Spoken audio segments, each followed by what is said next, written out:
Hey guys, welcome back to the channel where today I thought we could take a look at my beloved KWA Kriss Vector.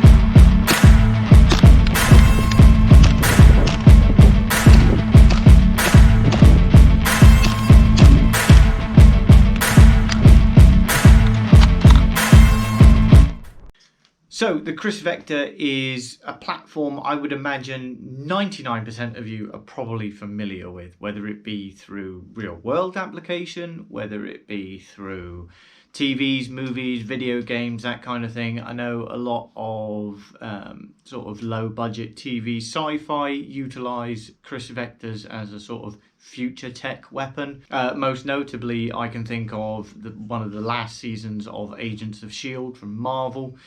Utilised tan versions of the Kriss Vector with sort of being a futuristic space station weapon from some sort of other car. I can't remember the exact details of it, but they were all definitely using vectors. Suffice to say, like I say, for airsofters, you're probably most familiar with the Krytac AEG version of the rifle. This from KWA, however, is a gas blowback version.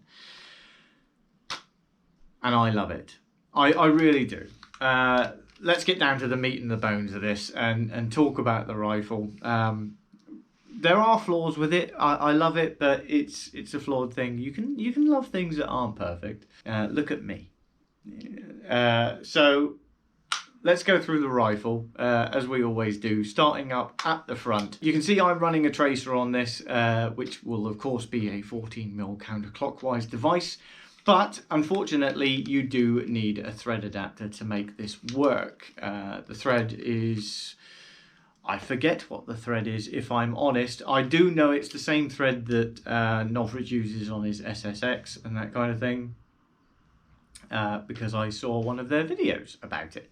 But yeah, suffice to say, you will need a thread adapter. Super easy to come across. Not an issue in the slightest. But... yeah, something to think about. Right, moving back along, we have the barrel, and it's really, really short, as you would expect. The Vector, in terms of form factor, I would say is essentially the anti-bullpup rifle. With a bullpup rifle, you will find everything behind the trigger unit and the pistol grip. Thus, all the magazine will feed at the rear, and you will have a wealth of real estate for your barrel. This, however, takes entirely the opposite approach, and we have the magazine seemingly as far forward as we can possibly imagine, and as such we only get about that much real estate. Not too dissimilar to your sort of standard high capper pistol, which oddly enough brings us to the magazines, because in the real world the Kriss Vector would be using Glock magazines, a pistol caliber weapon. In terms of airsoft, obviously we have these rather chunky and rather heavy KWA magazines, not as difficult to get hold of as you think. Let's circle back a little bit and talk about the KWA, because obviously this is a discontinued weapon. When KWA made this, they didn't take the time to go and get the licensing for the Kriss Vector, and as such they were pretty much shut down as soon as they came on the market, strictly speaking. But loads of these were made, sold and everything before that process went in, but you can't get hold of new ones anymore. And as such, you might think that parts for the rifle are difficult to come across, and also magazines would be difficult to come across. Parts for the rifle, yeah, probably you might have to get a little bit creative with where you find replacement parts. Not, I'm pleased to report, that you'll readily need replacement parts. This is quite a well put together piece of kit, and if looked after, I think it will last the test of time. Magazines, like I say, not as difficult to get hold of as you might think. I have a plentiful wealth of magazines thanks to my friends over at BZ Tactical here in the UK. If you are looking for some KWA stuff, head over to BZ Tactical and they can get hold of magazines seemingly fairly readily as well. Certainly they seem to always have a few of them in stock, retailing for around about £50 a pop. So that's nice. Right, like I say, magazines. In the real world Glock magazines, these are proprietary to this particular gun in this case. And let's get back to the rifle. That was a bit of a detour, wasn't it? Right, so coming back along the rifle, we get the charging handle. And this is one of my favourite things about this particular version. Obviously on the Krytac AEG version, again, very good gun, don't get me wrong. I fired a few of them, never owned one myself. But the Krytac version, being an AEG, doesn't get this. The noise factor that you get with GBBs. GBBs, sorry. But yeah, this thing makes a beautiful sound when you're racking it, when you release the bolt, when you go in full beans. It's gorgeous. It makes a tremendous sound. Hopefully you pick that up in the intro video. If not, I'll slip in a clip now.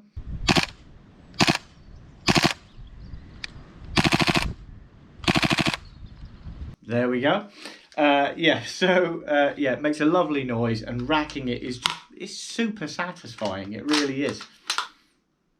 I love it to pieces. I really do. It's one of my favourite points about this gun, the noise that this thing makes. We should talk about the internals because obviously they're part of that noise factor. Suffice to say, just as a side note, I will say that the internals are all steel, very well manufactured, and like I say, if it looked after and well maintained, I don't see any reason why this thing would let you down that readily.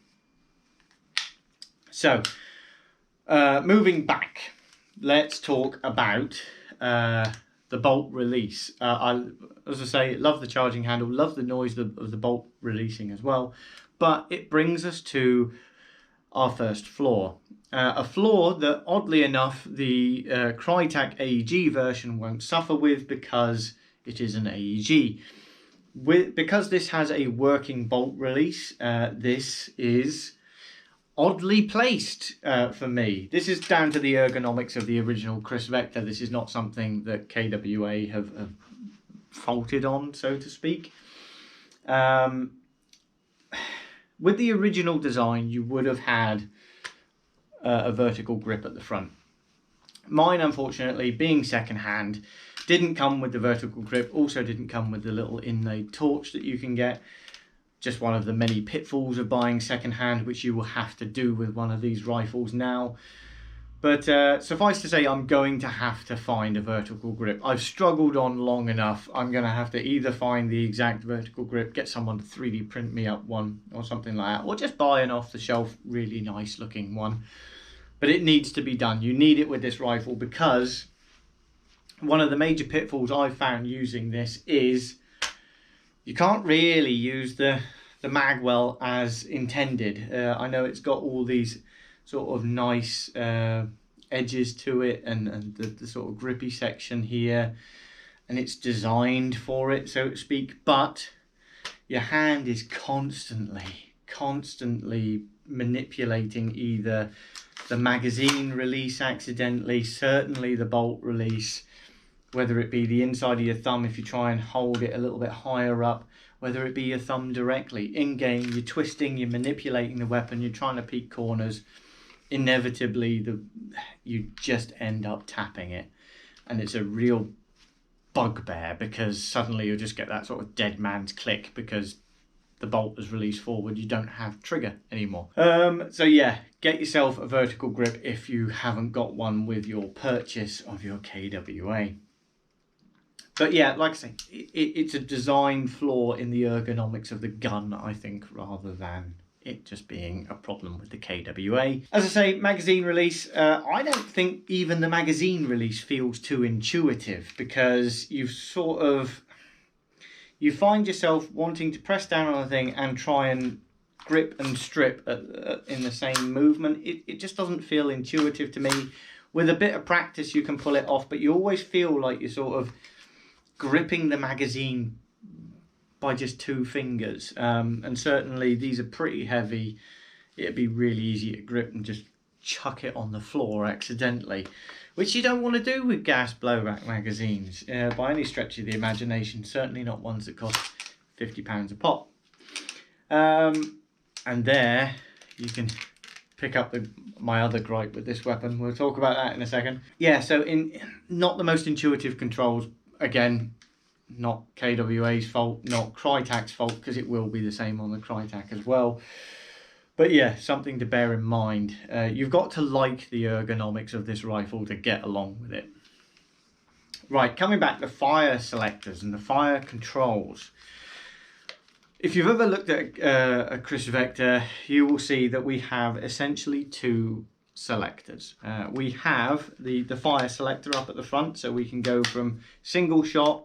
They're 2 round sort of double tap or burst mode, which is really nice and satisfying to use. Makes the sort of just 2 tap noise that it makes is satisfying. And then we have full auto, the fun switch up at the front essentially. And then at the rear we have our safety. So you can essentially have the gun in full auto, ready to go. It is a positive click, as you can see there is a bit of resistance there. Nice positive clicks. And then you just sort of keep your finger on the trigger, and you can manipulate it with your other hand, other fingers, your thumb, that kind of thing. And you can go straight into full auto from safe. I can see the point of that design. I can see where they sort of aspired to go with it. Is it the most intuitive in-game? If you're not used to it, no, by any stretch of the imagination, not at all. You find yourself assuming that you have sort of semi and full auto. Again, when we talk about the ergonomics of this gun, I've got fairly big hands. I mean, I'm not a bear by any stretch of the imagination, but I can just about manipulate the safety switch at the back with my thumb and push it far enough forward for it to click. But someone with slightly smaller hands will have difficulty with that. And certainly if you're using the foregrip at the front, you've got nothing that reaches that fire control without disengaging from the weapon. If you're using the magwell, which as we've already talked about can be a bit of an issue, you can reach it with your thumb, but that's not the best place for your hand to be anyway, as we've already talked about. So yeah, it's not hyper intuitive by any stretch of the imagination. I would say if you're in game anyway, the 2 tap feature is the nicest. I'd leave it there and then just operate the safeties at the rear. But yeah, horses for courses, again, down to the ergonomics of the gun, not anything KWA have done. Moving back, the trigger. Now, I see a lot of hate online about this trigger, and I don't really understand it.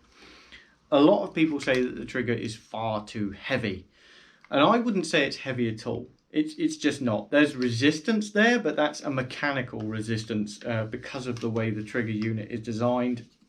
And I actually really like the break of the trigger. It's very precise, very positive. If we just be a little bit safe, we'll remove the magazine, charge the weapon. We know she's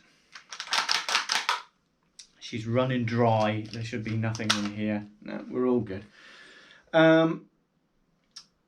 Yeah, I actually really like the reset and the brake on this, and it's got a nice positive feel to it. There is a bit of resistance there, but like I say, it's mechanical with some TLC, maybe just some rubbing down of the internals and stuff. You could make it a bit smoother. Certainly if you were 3D printing in mind and that kind of thing, I think you could probably come up with something a little bit better yourself. But I haven't got an issue with it by a stretch of the imagination. What I do have an issue with is this stock. Now, ergonomically, it's a nice design because it sits lower than the rail and it comes down even lower the further back you go. It's not a problem to look down optics. It's not actually, you could run an even higher optic than this with a full face mask and stuff, and you're going to have no trouble looking down an optic, getting a cheek weld. But that's going to be the same regardless of whether you go for the KWA version or the Krytac version or whatever, because these are all standard design. My bugbear with this is it's not a particularly strong system. You see in a lot of the second-hand ones that you purchase, these will either be cracked, broken off entirely. You might have to try and source a replacement one. If they crack in the actual brace itself, it's not the biggest issue in the world, because I'm sure with a little bit of fettling and stuff, you could get a replacement one from a Krytac to work on this and that kind of thing as well. Where I see them break, unfortunately, is the actual mount on the receiver sometimes, and that's probably more down to accidental dropping than anything else. I don't think you're going to get the receiver to snap in that fashion just by use. But yeah, be aware if you get one of these, this section is particularly fragile and it could be where you come unstuck. Thankfully mine survived, but we do still have that god-awful creaking noise that will plague you throughout the game day. And yeah, it's just not actually that stable. It wobbles around a fair bit. The fit and fitment isn't great. That could be down to the fact that this is not a young rifle anymore. It's not brand new. But regardless, it's going to affect you the same, because all of these are second hand now and yours will face the same sort of wear and tear issues. So something again to bear in mind. Right, let's talk about the internals. And let's cycle back round to the real weapon as well, because it's quite interesting. So when the Vector was designed, the reason we have all of this here is not just for the aesthetic good looks of it all. There was a notion and a design philosophy in mind, and that was to reduce felt recoil. Try and make the weapon more stable. And as such, the real Vector doesn't employ sort of a bolt assembly that comes all the way back as a traditional rifle would, and therefore sort of kicks you in the shoulder every time. We have a system that goes through, I'd say probably about an 80-degree turn, and actually reciprocates down in this section here. Now, the idea, like I say, being that you don't get that sort of kickback with every shot. The weapon should be more stable, won't attempt to climb up and down and that kind of thing. Does it work in the real rifle? Mixed degrees. There's plenty of gunsmiths and gun techs online who will tell you the pros and cons of this design. What's nice about this is that that KWA have actually replicated this. We haven't gone for some cheaty system inside so that the rifle looks right but doesn't perform right. The bolt carrier actually follows the same path as the real one. So if you were to remove these takedown pins at the top, these two and these two, you would see the bolt assembly come out of the bottom here, and you'll see that it goes through that same sort of 80-degree curve. It's really, really nice. Does it make the blindest bit of difference to us as airsofters? No, because we don't feel enough of the recoil anyway. That means that, unfortunately, although this makes a really, really satisfying noise, you get hardly any sense of recoil with it. It is all sort of noise-led rather than a feeling. It's, I would say, comparable to like a low-end AEG with a EBB system on it.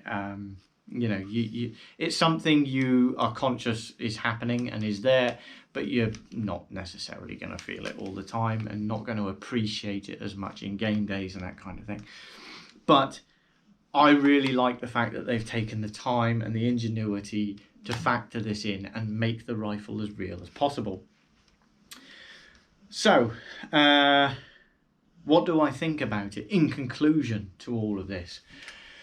Well, It's an absolute collector's piece. I bought this because of what it represents, because you can't get these rifles brand new anymore.